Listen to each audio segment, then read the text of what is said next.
Hello, my name is Stowe Bishop, and I hope that you've enjoyed our series, Economics for Beginners.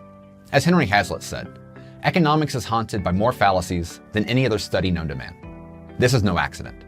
The inherent difficulties of the subject would be great enough in any case, but they are multiplied 1,000-fold by a factor that is insignificant in, say, physics, mathematics, or medicine: the special pleading of selfish interests.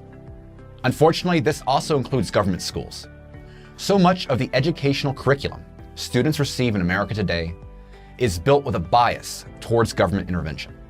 This is on display with American history classes, teaching about how FDR or World War II solved the Great Depression, tales about how Upton Sinclair's book The Jungle saved Americans by regulating the meat industry, or by using figures like Alexander Hamilton to push the necessity of America creating a central bank to improve its financial standing in the world.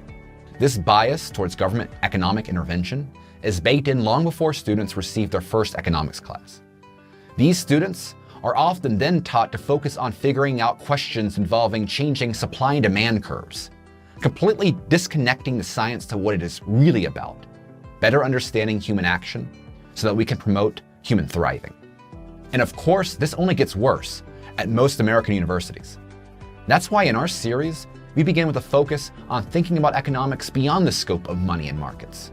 Opportunity costs are a basic part of human life, and we are constantly engaged in some form of risk-taking entrepreneurial behavior. The importance of markets and exchange arises from the fact that human beings are social creatures, and we all have different strengths and weaknesses. It is money that allows us to specialize in a skill, like playing a guitar, and to turn that skill into supplying all the various goods and services we don't do on our own. Once you have a basic understanding of these core economic insights, it becomes easier to analyze various economic systems. While capitalism allows for markets to peacefully emerge, attempts to regulate leads to growing problems like cronyism, shortages, and unsustainable booms and busts. And this is true no matter the motivation of the government officials. Meanwhile, outright socialist control of production leads to the breakdown of society itself.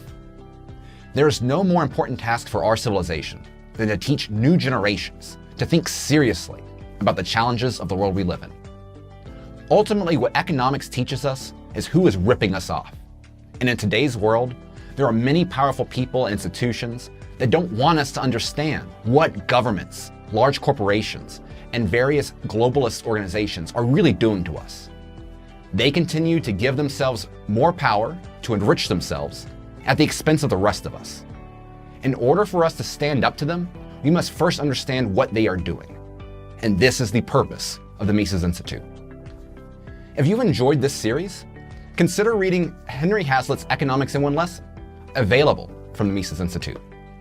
For an excellent introductory textbook into basic economics, the Mises Institute publishes Bob Murphy's Lessons for the Young Economist. And for an ever-growing library of articles, podcasts, videos, and more, visit Mises.org. In the words of Ludwig von Mises himself, "Everyone carries a part of society on his shoulders. No one is relieved of his share of responsibility by others, and no one can find a safe way out for himself if society is sweeping towards destruction. Therefore, everyone, in his own interests, must thrust himself vigorously into the intellectual battle."